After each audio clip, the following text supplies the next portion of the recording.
Bonjour, patriotes du Sénégal, na ngeen def alors dama ñëw pour defal leen un tout petit peu. Naby Vision. Sorte de traduction ah jéem leen traduire en wolof interview bi nga xam ne président Ousmane Sonko am na ko ak ñii di France 24 nga xam ne ñoom ñoo ko demandé pour mu def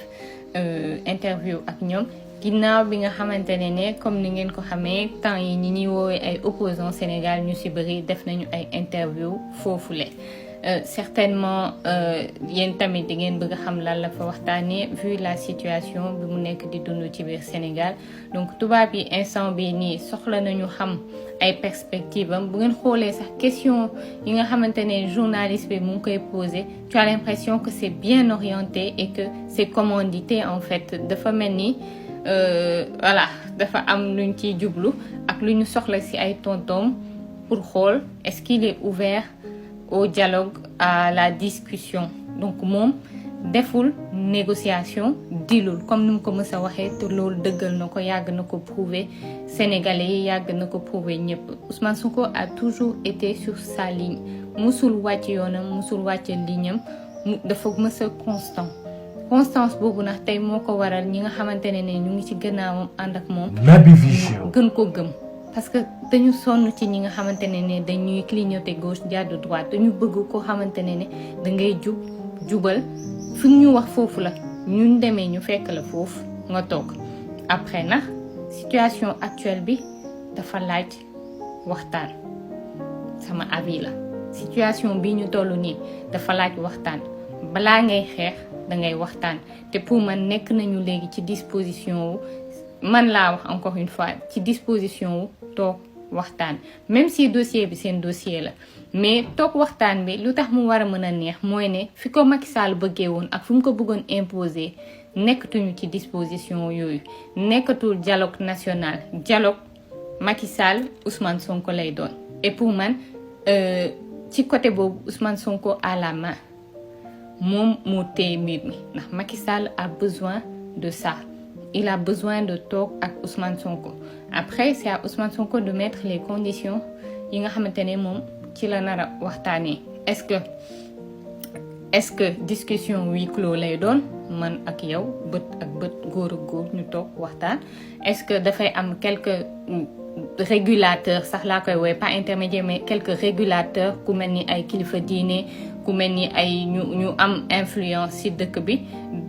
quelques petits voilà benn petit groupe de personnes buy toog opposition bokk ci farandoo bokk ci du nekk politique là effectivement nekkul calcul politique mbiru réew mi dëggantaan lañu war a mën a toog ñu waxtaane ko parce que dossier Macky Sall ak ci kam koy teg te ko koy yaakaaru réew mi war nañ mën a toog léegi Naby Vision. amal waxtaan te loolu bu amee patriotes yi bu damay anticiper bu ñu meer bu ay patriote mer te buñ ko jàppee trahison buñ ko jàppee parce que xam ngeen kiñ ko sekkal xam ngeen ne bu toogee ak Macky Sall bu génnee nañu lii la ma wax lii laa ko tontu lii la ma proposé lii nangu naa ko pour lii wala lii nanguwuma ko pour telle raison vous le savez très bien te foofu lañ toll waxtaan na du négociation il faut faire la différence entre waxtaan toog waxtaan surtout réew ak toog négocier Ousmane Sonko ne négociera pas il va na discuter te loolu sax laa gëm ne dina am avant leneen di am waaw su nekkee nag juboo nañ tant mieux pour ñun ñëpp la bu nekkee nag juboowuñu ñu dem ci li Macky Sall bëgg rek ayca bon wax bi bëri na ma defal leen traduction bi 2 parties ndax la nar a nekk parce que interview bi dafa gudd 12 minutes la dinaa def xool stratégie bi ni mu ko war a mën a defee ba nga xamante ne du gudd ci yéen du métti tamit parce que bu ma ko defee du ngeen dégg man li may wax donc je suis obligée ma defee ko nii aja alors fii dafa wax ne journaliste bi mu ne ñu ngi dalal kii di Ousmane Sonko président wu Pastef mu ngi wax ak ñun depuis këram fële ca cité kër góor gi à Dakar te pourtant dañu ko assigné à résidence depuis bi ñu ko condamné à 2 ans de prison pour corruption de jeunesse te nee nañ mën nañ ko arrêter à n'importe quel moment. Naby Vision. mu ne ko premier laaj bi monsieur Ousmane Sonko président Macky Sall def na discours à la nation te si discours boobu dafa wax ne bàyyi na du bokk ci élection yi di ñëw pour ut 3e mandat noo ko gisee ndax yaa ngi koy rafetlu wala. Président Ousmane Sonko ne ko d'abord dama bëgg préciser pour yow ak say collègues journalistes yi di wax ci mbirum politique ci chaîne internationale yi da ngeen di wax ne que ne man dañ ma assigné à résidence ma bëgg leen xamal ne man kenn assigné wu ma à résidence parce que pour ñu mën ma assigné à résidence il faut que justice donc benn juge délivrer benn document boo xamante ne mooy dëggal ne dañ ma war a assigné à résidence te loolu amul donc détention arbitraire maanaam ci luñ tegul ci lenn lu légal loolu laa nekk di subir noonu ngeen ko war a tuddee. mu ne ko nag loolu bu weesoo tamit dama bëgg a wax ci le fait que en Afrique rek le monde bi yëpp di génn pour féliciter président bu def ay mandaawam war a dem alors que deful lu dul respecter constitution dëkkam. Naby Vision. mu ne loolu nag c'est triste pour l'Afrique et surtout pour le Sénégal. Sénégal mi ñuy wax ne exception la alors que Ghana, Cap-Vert, Mauritanie, Niger, Nigeria ak yeneen réew Afrique ñu ngi jëfe loolu di respecter seen constitution seen ay président duñu génn après seen mandat yi bu ñu jeexee di wax ne dañu bëgg ut lii di 3e mandat. léegi nag réer naa ci sama feuille bi de voilà mu ne donc Sénégal xaama def nii ngeen gis bu baax président bi yéen a ngi koy gis nii xaama puus nii waaw ci la bokk. mu ne ko donc Sénégal du exception benn ñaar il faut kon léegi bu président Emmanuel Macron jeexalee mandaawam bii bu mujj bii mu nekk nii kon bokk na ONU génn na àdduna bi yépp génn félicité ko vu que moom narul laaj 3e mandat. à part ça mu ne léegi xaaral kon ma rafet njort ma jàpp que ne ñii di félicité Macky Sall yépp dañ ko def pour wax ko dëggantaan li nga def mooy dëgg parce que su dee du loolu kon moom ça veut dire que ñun ñu ngi continuer di ñu jàppee ñun africains comme ay xale comme ay mineurs yu émancipé wul. mu ne parce que mënuma comprendre lu normal ci yenn réew surtout en Europe en Occident léegi ñun ci suñu ay réew mu mel ni exception la mu mel ni lu rëy dafa xew. Naby Vision. léegi ndax décidé na tontu ci question bu mu ko laaj est-ce que dafay féliciter président Macky Sall si lu mu ne du def 3e mandat ou pas léegi mu ne ko pour tontu sa question bi dañuy jàpp ne amuñu dara lu ñuy féliciter fii parce que fii dara extraordinaire wu fi à part le fait que président Macky Sall tardé na wax ba mu andi sax climat ak tension bu tàng bi ci biir réew mi ma def nii waa ji nax du feeñ voilà suñu waajaan goog léegi mu ne su président Macky Sall teeloon wax comme ni mu ko defee woon ci référendum 2016 bi comme ni mu ko defee woon ci livre am ak ni mu ko defee woon ci ay vidéo yu bari ci bu muy ut 2e mandat kon duñu toll fi ñu toll. Naby Vision. kon duñu am ay mort duñu am ay prisonniers duñu am ay yàq-yàq mu ne noppiwam bi moo jural Sénégal lii mu nekk nii perte yi mu am te perte yi kenn xamul nu mu toll. mu ne parce que bu ñu waxantee dëgg président Macky Sall bàyyiwul parce que démocrate la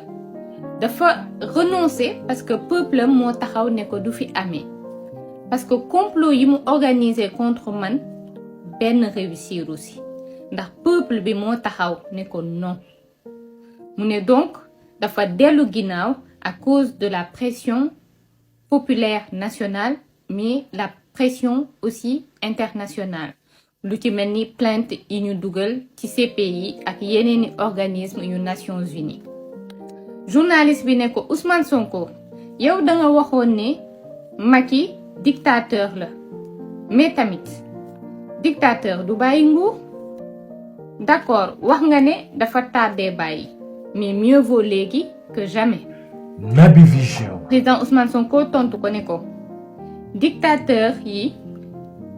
bu ñuy bàyyi dañ koy defee façon yu bari.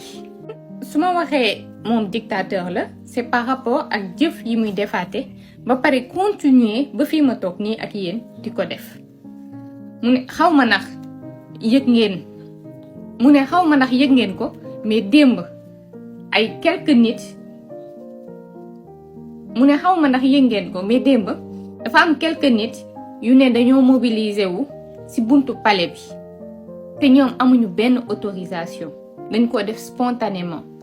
Préfet autorisé wu leen mais nee nañ dañoo demoon pour féliciter ci président de la République. ci même moment boobu noonu am na 17 personnes yu ñu def sous mandat de dépôt parce que dañoo déplacé wu pour ñëw sama kër xool ni ma toogee ak aussi dénoncer li ñu nekk di ma teg man ak sama njaboot te loolu la ñuy dund tous les jours. ne donc su benn président recruter ay nervi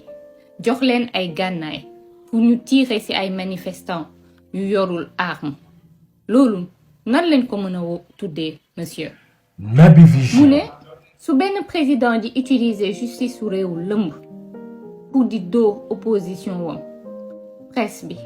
ak ñépp ñiy wax lu waroo ak moom bëgg-bëggam wala bëgg-bëgg ay partisans wam loolu nan lañ ko mën a tuddee monsieur. mu ne su benn président jàppee ay responsable ay militants ak i sympathisants wu opposition wam lu toll ci 700 personnes ak lu teg tëj leen kaso nan lañ ko mën a tuddee monsieur. mu ne pour dëkk bu mel ni Sénégal dëkk bu mag ci démocratie xew ci réew Sénégal ci fukki at yu mujj yi scandale la catastrophe la. Sénégal musul dund degré de violence d'état bi loolu moo tax may waxi dictature. ma wax ko fii waxaat ko fii président Macky Sall pression peuple bi ak pression internationale bi moo ko delluloo ginnaaw. journaliste bi mu ne ko est-ce que instant yii am na ay waxtaan entre yow ak état bi pour essayer trouver solution pour au final Sénégal mën a am ay élections ci jàmm ay élections yu ñëpp di bokk wala est-ce que amul benn contact entre yow ak Macky Sall. Naby Vision. président Ousmane Sonko ne ko fii may waxee ak yéen amul benn contact entre man ak Macky Sall. ma waxaale ndax ne Macky Sall depuis ay at mu ngi teg sama kaw lépp lu mu mën pour métital ma. violence policière yi milice yi justice bi dañu may attaquer non seulement man mais tamit sama famille. ma yëgal leen ni dama obligé jox sama ordinateur sama doom pour mu dem recharger ko ci dëkkandoo yi parce que depuis démb dañu am problème courant ci kër gi te police bañ na ne électricien bi du jàll pour ñëw jéem a réparer panne bi. violence bi ñu may teg man ak sama njaboot musuñu ko teg fii ci Sénégal benn opposant mais malgré loolu je répète que pare naa pour baale lépp baale naa sax lépp fàtte naa sax lépp même si jeexagul. journaliste bi ne ko est-ce que pare nga pour waxtaan ak Macky Sall ngir nga mën a xàllal sa bopp yoon pour dem ci élection présidentielle yi. Naby Vision. mu ne ko justement dama bëggoon wax ne sama candidature tey la gën a leer. dégg naa tamit benn presse nationale comme internationale di wax ne le fait que Macky Sall ne bokkul ci élection yi daf ñuy wàññil suñu ay revendications duñu amati prétexte pour lutter mais loolu c'est complètement faux. peuple sénégalais 2021 ba léegi ñu ngi xeex est-ce que troisième candidature la ñu doon xeex non mu ne dañu doon xeex taxaw pour xeex injustice bi ñu tegoon te continuer di ko teg opposant bi tudd Ousmane Sonko. la preuve li koy wane bi mu waxee bokkul est-ce que da ngeen gis peuple bi génn di wane kontaante di tëb di dal non mu ne sénégalais yi yëgaluñ ko sax seen yaram billaay dëgg la mu ne léegi nag nit mën na toog fële di def ay analyse am mais li sénégalais yi di laaj mooy ay élection yu libre yu tegu ci yoon ak yu ñëpp di bokk. Naby Vision. sénégalais yi li ñu bëgg mooy tànnal seen bopp ki ñu bëgg fal président. ne du Macky Sall mooy tànnal sénégalais yi prochain président te gëmuma sax ne mën na sax tànn candidat bu ñëpp di topp ci biir parti wam wala coalition wam. Bon ñu dem encore troisième partie, j'ai pas le choix, désolé bu dee bëgg ngeen xam suite bi ñu demaat ci troisième partie parce que 10 minutes yi mot na pardon.